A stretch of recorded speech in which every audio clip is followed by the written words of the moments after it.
Hi everyone, welcome to the review retro for Sprint 177 and the forecast for Sprint 178 of SugarLearning project. The sprint goal was maintenance, and this was a 4-week sprint. When you say maintenance, what do you mean by that? Making sure that the site continues to function, dealing with any emergent defects that appear. Okay, so unhandled exceptions and things. Yep. Okay. At the very least, make sure they're documented, some sort of plan to resolve them when manpower becomes available. Right, okay, good. 99 hours were billed by Azair, Christian, and myself. In terms of the work that was completed, Christian, do you want to briefly talk to the content chooser work? Yeah, so the content chooser work, we needed a edit link at the bottom of each template just to make it easier for people to find the documents and make changes to them. Okay, so on SugarLearning, is this in edit mode or is this in viewing mode? This is when you view a content chooser template. Okay, so then there's the link off to the content chooser. So there's, you mean, so you can view it. You can click the link to view what's in the template, or you can click the one to edit, which would open up the Word doc, would it? So each template will have the two links if it's a SugarLearning template. So at the bottom, you might see an email was sent per SugarLearning item, and then below that there's an edit link which takes you to where all the Word documents are stored. So that allows you to go straight from an email that's been populated with content chooser to the template. The one that you're talking about is when you're actually in content chooser, and then in the listing you can actually select whether you want to view the template or add it into your email. Okay. Is there a done video on this one? No. Can we get one? We can. It is a small change, but we can do a done video. I didn't think it was big enough. Would it be possible to just show me how it works? Or Nick, can you show us how it works? Because I think I have it in my head, but I'm not certain. We already have videos and documentation on how to edit templates. Okay. So this should be enough. Okay. All right. If you could ping that to me, I'll watch it after this. Yep. But it would be awesome if the whole way of working with content chooser was on a video on the channel, I think. Yeah, if that's appropriate. It is also, the process has changed quite a lot since we've actually been using it as well. So it's constantly been updated and constantly changing. Right. Okay. So we moved on to a new Markdown editor. Oh, sorry, it's a new version of the same Markdown editor or a new one? New version of the Toast UI Markdown editor. Yeah. But we're using our own custom preview window, which is deriving it straight from the Markdown at the back end. This gives us a complete like-for-like render of what you see on the final page. Right. And so that benefit, but we took away the ability to have some templates like the email template. Is that right? Yes, to simplify the editor. And the learning items that still have the need for an email template, we're just putting in a grey box, I think. Is that right? We're just using a screenshot. Oh, no. You can't use a screenshot because you need the text to copy out. Yeah. Can we just have a grey box, or is that not supported? Yes, we can have a grey box. Okay. Yeah, that'd be good enough because you've got to be able to copy it. All right. It might be hard to see the formatting of all the to and the subject fields. Oh, yeah, that'd be fine. That doesn't matter. Yeah. You can just put that in the same text box. Yeah. Okay. All right, cool. Other work that was completed, fixing up the CI/CD pipeline due to an upgrade to Ubuntu, and investigated a timeout time-out issue with the user reports. Christian, do you want to add anything to that particular one? So for the user reports, there was actually 2 queries going to the database. It was fetching a lot of information. So what we did is we just sort of separate those queries out, rewrote one of the queries to the database, make it a bit more performant.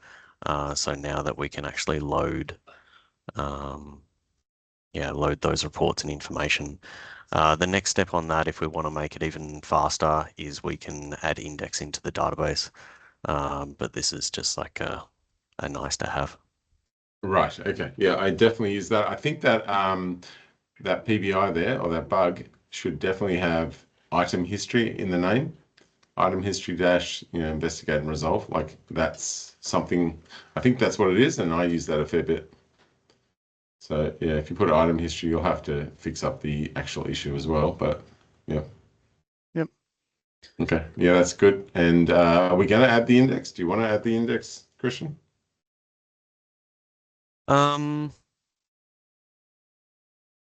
Given the reports are only run during annual reviews, so it's not very often. I don't think it's too important to do indexing right now. Okay. All right. As long as there's not a timeout. Yeah. Moving to the burn down, so 66% of work was completed. Code coverage remains at 25%. Production deployments, we had 2 deployments to West US and 3 deployments to West US and 2 deployments to China North. For application health overview, so I've got 4 just to make it clear, the first 4 screenshots are week by week, and then I show consolidated for the remaining dashboards. So they'll cover the whole month. So between the 9th and the 16th of April, the first week, authenticated users increased from 76 to 79. Unique users remain constant at 102, and you can see in the exceptions and dependency failures where the issues with the user reports were being highlighted. For the Easter week, 16 to the 23rd, authenticated users decreased from 79 to 60. Unique users decreased from 102 to 76. From the week 23rd to the 30th, authenticated users increased from 60 to 79. Unique users increased from 76 to 98. And then authenticated users decreased from 79 to 69. Unique users decreased from 98 to 89 for the week 30th of April through to today. So there's a lot of those where they went up and then they went down. It's kind of weird, isn't it? Like you kind of would expect they ought to go up a little or they ought to go down a little. Well, I'm not surprised at the Easter weekend we had a bit of a shortage of people. Right. Okay. In terms of average failed requests per day over the entire period, we saw 70 requests per day.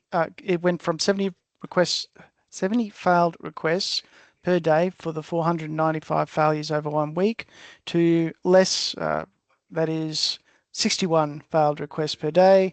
That was 1,710 for the 4 weeks. Right. So, yeah, the average per day went down. So, it's funny how when you're not changing the site, there's fewer failures. Yeah, that's good. But on the first line, it says the failed requests per day increased. It decreased. Whoops. Yeah, and just to make that clearer, a lot of these numbers, I'm quickly trying to work out whether this was good or bad. Can you put like a green tick next to the word decrease, so you kind of know, okay, so that's working well. Yeah. I think I'd cut that and put it right next to the word decreased or at the beginning. Oh, you could put it at the end. If you want to keep it at the end, that's fine. You could do it on the other ones as well, but you don't have to do it now, but generally. Yep. I've been putting them at the end. Oh, have you? I've been missing I just happened them. to miss that one. Yeah, okay. All right. I've missed them on all the others. So I think the fact that I missed them all, I think you should put it at the front. Yep, can make Yeah, that edit. after this, just move it to the front. Finally, for the SugarLearning China dashboard, we saw the total unique users basically it's remained constant. So 1 over 1 week to 5 over 4 weeks. And then authenticated users 1 over 1 week to 4 over 4 weeks. So 1 per week. Right. Product roadmap is unchanged. There was no experimental work. In terms of AI tools, Christian used ChatGPT for the report issue, correct? Yep. And that takes us through to the retrospective. Can I just check?